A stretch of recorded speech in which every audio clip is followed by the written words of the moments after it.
Okay, so now before we do the walking meditation, I'm going to explain a bit about what's called the anicca-saññā, the perception of impermanence, because we're going to do the walking meditation as a way of practicing the perception of impermanence. So let me just, I collected a few texts on the perception of impermanence.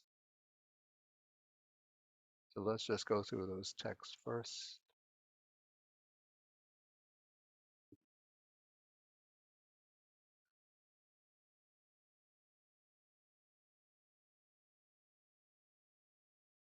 So I'll share the screen. Okay, so we find one place where the perception of impermanence is explained is in the famous Girimananda Sutta, which is Anguttara Nikaya, Book of Tens, Sutta number 60. So here the text says, what is the perception of impermanence? And then it explains with reference to the monk that he goes to the forest and so on, sits down, and then he reflects thus that material form, as the body is impermanent, feeling is impermanent, perception, the volitional activities, consciousness is impermanent. In other words, these are the five aggregates. So the practitioner dwells contemplating impermanence in regard to these five aggregates, subject to clinging. But you don't have to do it only in regard to the five aggregates, but other texts explain also the perception of impermanence in regard to these six sense faculties and their respective objects. Okay, so that's the Girimananda Sutta. And then to underscore the value, the importance of the perception of impermanence, there's a sutta in the Anguttara Nikaya known as the Velama Sutta, where the Buddha is ranking a number of activities by way of their value, their benefit. And so he speaks about the great alms offering that was offered by a Brahmin in the past named Velama. And then he says, greater than that is offering food to the Buddha, the fully enlightened one. Greater than that is feeding the Sangha, the entire Sangha headed by the Buddha. Greater than that is building a dwelling place and dedicating it to the Sangha of the four quarters. And greater than this is with a mind of confidence to go for refuge to the Buddha, Dharma, and Sangha. Greater than this is with a mind of confidence to undertake the five precepts or training rules. Greater than that is to develop the mind of loving kindness, even for the time it takes to pull a cow's udder, something I don't have personal experience milking a cow. And then greater than that would it be to develop the perception of impermanence, even for the time of a finger snap. But we shouldn't get dizzy and think, wow, we're going to be performing that greatest of all meritorious actions, because the commentary explains what is meant by perception of impermanence here is strong insight that has reached the peak, reached the culmination, and has become an immediate condition for the arising of the world transcending path. So this is the perception of impermanence at its highest point, where it's become so strong, so deep, that immediately after it will give rise to the liberating path, the path, probably a path of stream entry, of once returning, non-returning, or arhatship. But we have to start at a more elementary level and build up the perception of impermanence till it reaches that peak level. Okay, then there's another sutta which speaks about how the perception of impermanence functions. And this sutta, the Samyutta Nikaya, says the perception of impermanence, when developed and cultivated, that's when developed to a high level, eliminates all sensual lust eliminates all lust for material form, eliminates all lust for existence within samsara, eliminates all ignorance, and demolishes the conceit I am. And then it illustrates this perception of impermanence with a number of similes. I just stuck one. So just as in autumn, when the sky is clear and rid of clouds, the sun rises in the sky, shines, beams, and radiates. And so the perception of impermanence developed and cultivated eliminates all lust for sense pleasures, form for existence, eliminates all ignorance, demolishes the conceit I am. And this sutta maybe just elaborates a little bit more on what's involved with the perception of impermanence, that one dwells contemplating impermanence in all conditioned phenomena, perceiving impermanence, experiencing impermanence, constantly, continuously, and uninterruptedly focusing the mind on impermanence and fathoming it with wisdom. And in that case, then one could reach, even at the highest level, the destruction of the taints. In other words, arhatship. And then to make the characteristic of impermanence clear, this little sutta speaks about three characteristics of all conditioned phenomena. So what are the three? An arising is seen, a vanishing or cessation is seen, and the alteration of that which persists is seen. So those are the three marks of the condition. So things, all conditioned phenomena arise, then they'll endure for some time, but while they are persisting, they're undergoing alteration, undergoing change, and then they come to an end, they vanish. So that is what we're going to be looking for. And so now we're going to be practicing the perception of impermanence initially in the walking meditation. And we'll be doing it in two stages. And I'm going to indicate the change of stages. I'll ring the bell again. When you hear the bell, you go back to your seat. Then I'll explain the second stage. But first, the first stage. And I should say that we're going to be doing like compressed instruction on the perception of impermanence. So this will be a little bit like you could go to YouTube and you can look at a maybe 30-minute video on Paris in 30 minutes. And then it will take you through and you'll see the main sites of interest, historical sites in Paris, the main features, the main tourist attractions. So that's you're seeing Paris in 30 minutes. But it's quite different if you go to Paris and you spend a week in Paris, then you experience Paris quite differently. And then if you spend maybe 3 months in Paris, it's quite a different experience, even from 1 week. And if you live in Paris for a year, it's still quite different. But what we're going to be doing today is like the the 30-minute YouTube video on Paris.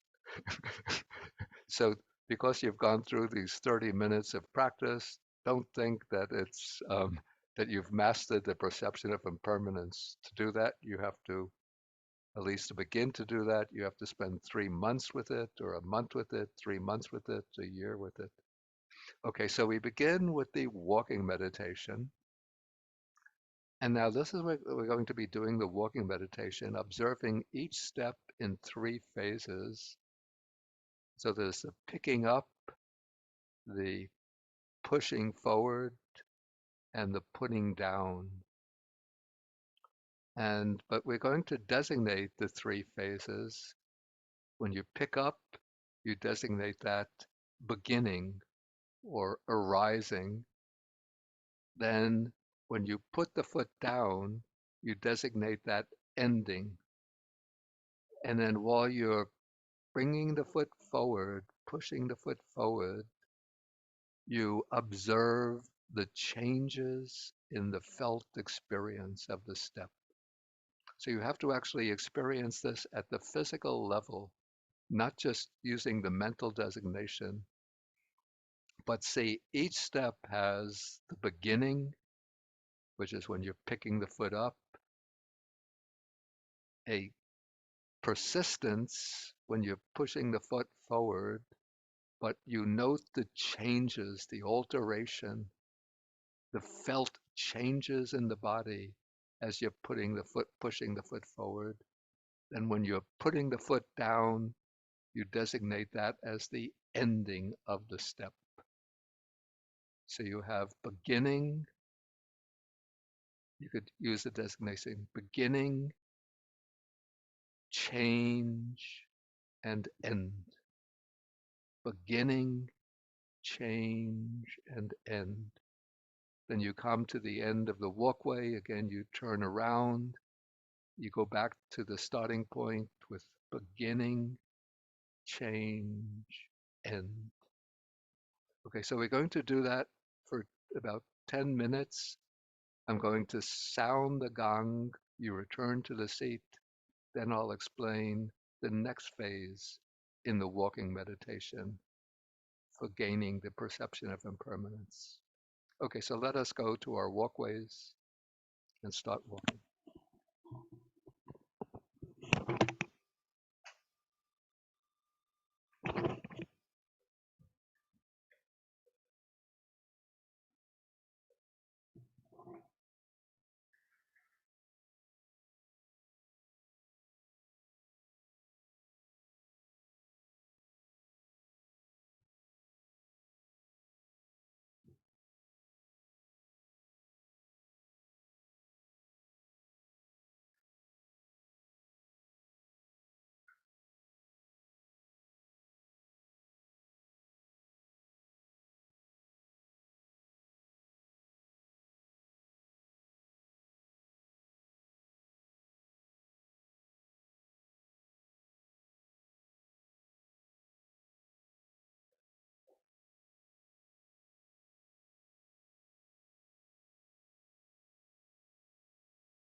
Okay, now I'm going to explain the second step in developing the perception of impermanence on the basis of the walking meditation.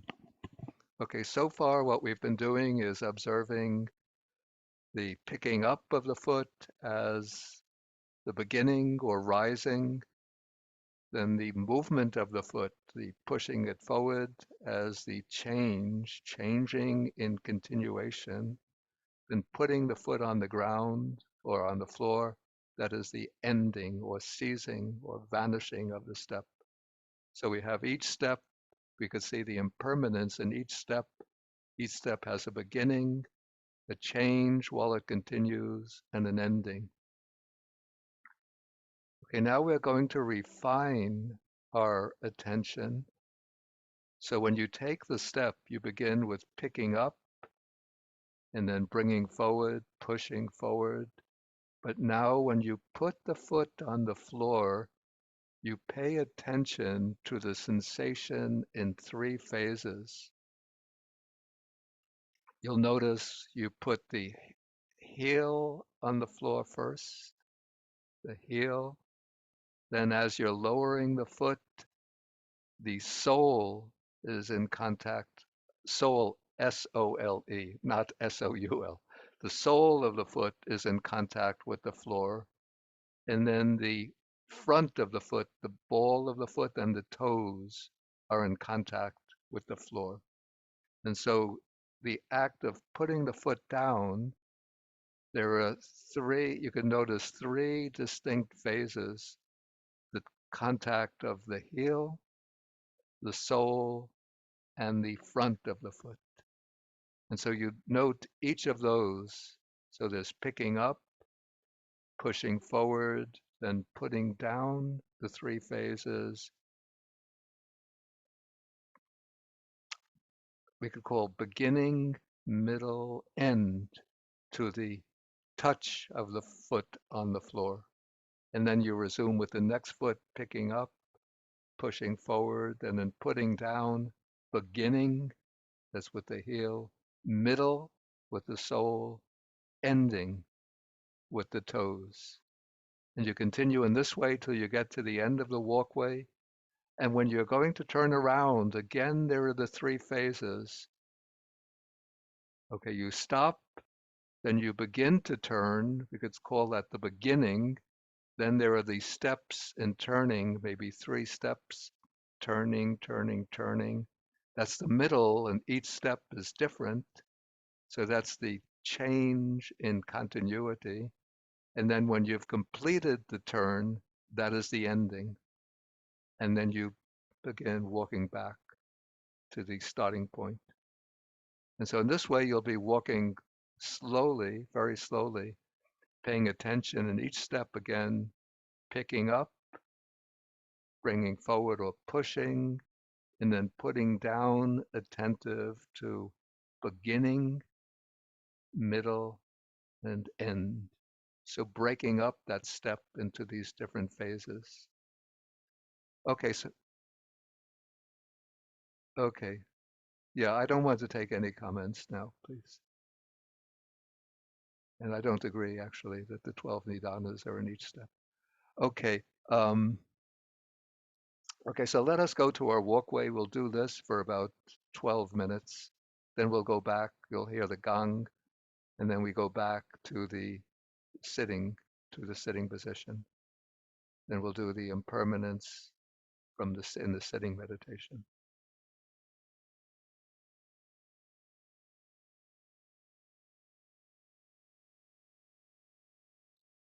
Okay, so we started doing the perception of impermanence based on the walking meditation. And what you could see, the way it works is by breaking up what seem to be continuous actions, breaking them up into distinct phases. Okay, so now let us take our sitting position. And we're going to start doing the perception of impermanence using the mindfulness of breathing. And you take it up at your post of observation, whether around the nostrils, the expansion and contraction of the chest or the rise and fall of the abdomen. But with each phase of the breathing, you distinguish, or let's say with each phase of the breathing, in breath and out breath, you distinguish into the three sub phases. Beginning, so let's suppose you're starting with the in breath. So when you begin to breathe in, you designate that beginning, and then the end of the in breath, you designate that as the end. And then in between now, you'll be observing the changes that take place at the post of observation as you're breathing in. Like you don't pay attention, you don't focus on the continuous aspect of the breath, but rather the discontinuous, the little sort of jolts and pauses and acceleration that might take place within a single in-breath. And then the same with the out-breath. When you begin to breathe out, you designate the beginning as beginning, the ending of the out-breath as ending, and then in between, through the duration, you observe the changes in the out-breath. Sometimes it'll be a little faster, sometimes a little slower, sometimes a little more intense, sometimes a little softer. So you don't have to designate or label each one, but just note changes taking place within the extended in-breath and within the extended out-breath. Okay, so let's do this, and then I will guide us into the next phase in the sitting meditation of impermanence. And again, I have to emphasize, like, this is a compressed, maybe even a superficial explanation of the contemplation of impermanence. But it's a little bit like if you're beginning to learn to read, you begin with the elementary book, like we would have, I remember in first grade, Alice and Jerry. Alice and Jerry are brothers and sisters. Alice and Jerry went up the hill. Alice took a bucket and fetched water. Jerry carried the bucket down the hill. So we begin with little sentences like that. And then by the time you're in high school, you're reading novels by Hemingway or William Faulkner and so on. So we're beginning sort of at the elementary school level.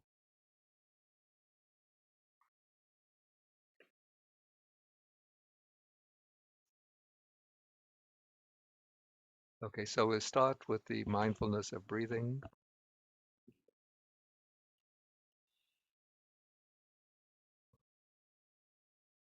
And so beginning to breathe in, you designate that as beginning. Through the duration, you observe the change in the quality of the in-breath. When you come to the end, you designate that ending. And then as you're breathing out, you again beginning, then duration, observing the changes. And then at the end of the out-breath, you designate that ending. Okay, so we'll do this for about 10 minutes.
Okay, now we're going to shift the focus of attention from direct observation of the breath. We're going to now choose a pressure point or an area of the body where you can experience some pressure. This is to bring into the forefront what we call the aggregate of feeling, the Vedana Khandha, the aggregate of feeling, by attending to bodily, physical feeling, physical bodily feeling. And so what I suggest would be the felt sensation of the buttocks against your seat. So if you put your attention there, you could feel the pressure of the butt against the seat. And you just fix your attention there and observe the changing sensations as you're breathing in and out. You have to be very attentive, but just put your mind on your buttocks, settle the mind there, and just observe whatever sensations are occurring, particularly noting the arising and passing of different changes in the pressure of your bottom against the seat.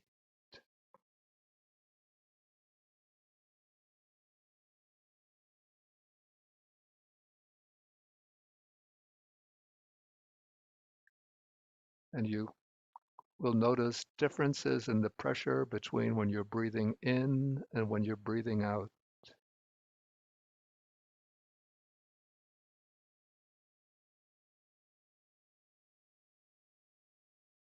And within each in-breath and each out-breath, there'll be differences or constant change in the pressure of the butt against the seat.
Okay, the next phase is going to be a difficult one, but see if you could manage it.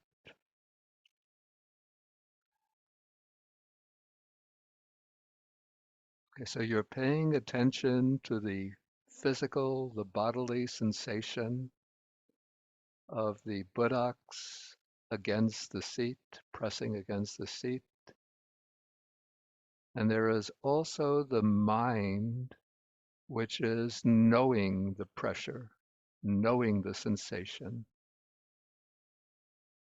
And so see if you can almost simultaneously recognize, on the one hand, the actual physical pressure, the sensation, and the mind knowing the sensation, and observing that as the sensation is constantly changing, so the mind that is aware of the changing sensation is also changing.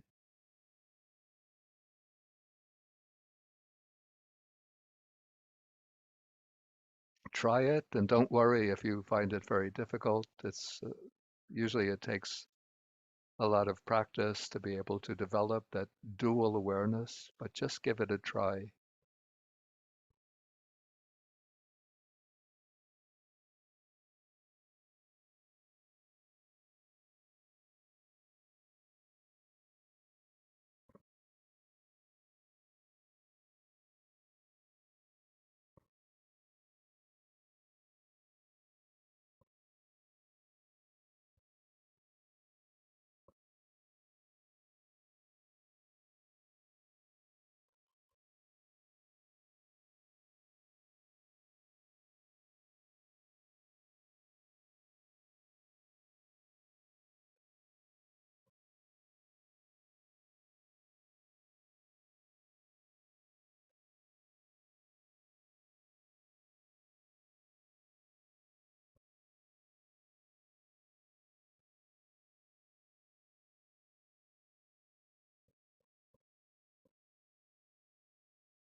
Okay, you can relax now.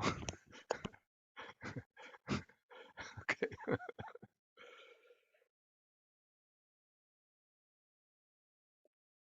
And we have a few minutes where I could take some questions. If you have any questions, the way to do it is by using the hand symbol to the raise hand symbol to electronically raise your hand. Okay, so I see the first one is from Gita. You and Morning, Bhante. yeah, okay. Thank you. Bhante, I have a question on anicca-saññā. Can we contemplate it, the anicca-saññā, also with noble Aryan wisdom, seeing how impermanent things are on a daily basis, moment by moment, when we're like not just in meditation, but in our daily activities? Yeah, in fact, one could develop that skill almost in any activity. Of course, it takes a lot of, well, mindful, Awareness. yeah, a lot of mindfulness. But to take an example, just, okay, when you're eating a meal, okay, let's say I'm eating an apple. Okay, so I take the piece of apple, you could say putting it to the mouth and taking the bite, that's the beginning. Okay. Then chewing and tasting, that is the middle. And then swallowing is the end. Mhm, And while you're chewing and tasting, you'll notice usually we think we have one continuous taste of the apple. But if you really pay attention, you see that what is happening, you're getting like little sort of flashes of taste arising and ceasing. And then there'll be a in between, you'll pick up the texture of the apple, mhm, then the taste, a flash of taste, then a flash of texture. So it's really discontinuous, but we think we're just getting the taste of the apple continuously. Okay, that's one example. Another example, brushing the teeth. You know, while you're brushing the teeth, there are different sensations taking place. And if you pay close attention, you could see the change in those sensations. mhm. Even before, during the walking meditation beginning, okay, I went to make a pee. So, so there's the beginning where the urine is starting to come out. The end is when it's all finished, and in between there's changing sensations. So you Mhm, can observe the changing sensations. When going out for a walk, instead of just letting the mind wander, you could pay attention to the changing footsteps, the mhm. pressure of the foot against the ground. Actually, a great way to train the mind, Bhante. Thank Yeah, you. exactly. Yeah. Okay, so next is Rena Panigrahi. Yeah, you would have to unmute. So, Okay. while all conditioned things are impermanent, impermanent, what about laws of nature or laws of dhamma? Aren't those permanent? And secondly, Okay, uh, first, the laws of nature, at least so far as we know, first, they're not considered conditioned things. They're not sankharas, but they're sort of descriptions of the way things work. So those have a kind of permanence. and secondly, even dhamma, laws of dhamma have a so Yeah, they have yeah. permanent. Okay. That all things are impermanent. That law itself is permanent. And secondly, a lot of things in life, while in a certain absolute theoretical sense they might be impermanent, but they can last for a long part of your life, Yeah. almost a lifetime. So what is the meaning of viewing them as impermanent when you have to like deal with them, or they might have them for a long period of time? Say again, I didn't quite catch. Speak a Like little a more lot of slowly. things in your life. Yeah, Yeah, so a lot of things in your life, in an absolute sense, in a theoretical sense, they might be impermanent, yeah, but from your lifespan they might like last for a large part of your life. yeah. So what is the meaning of viewing them as impermanent when you have to like deal with them, and you have to like you might have them for a long part and might impact you for a long time? Okay, so you could say that there are different levels of impermanence. Impermanence, yeah, can be observed at different levels. So there's macro impermanence, which is that things can last for a fairly long time. Okay, let's say there's a marital relationship. Okay, so husband and wife get married. So that's the beginning of the marriage. The wedding is the beginning, and then it will last until either one of the partners passes away or the marriage gets dissolved in divorce. But in that case, there's the duration of the marriage, so that has a fair degree of stability, let's say, not permanence, but stability. So that is well, let's say one is working, another example, one is working at a job. So one day you get employed with a company or start a company, and then you continue with the job for till the time of retirement or the time you switch jobs or the time you get fired. So there's a certain degree of lastingness, not absolute permanence, but in duration, let us say. So that is the gross level of impermanence where things last for a fairly stable period of time, but everything will come to an end. Even the sun, our sun, will last for millions more years. It will explode and come to an end. This particular cosmic cycle will come to an end. So that's impermanence at the gross level. But then there's the micro level, which is what you observe in one's own experience, the arising and passing away of the phenomena of the five aggregates. That's the micro level of impermanence. Thank you. Okay, next question is Tian Xiong. Good morning, Bhante. Good morning. Noting the sensation, would you also recommend, say, the part of the movement of the thigh and the lower leg as well in your walking meditations? Whatever one notices in the walking meditation, whatever becomes conspicuous, you observe.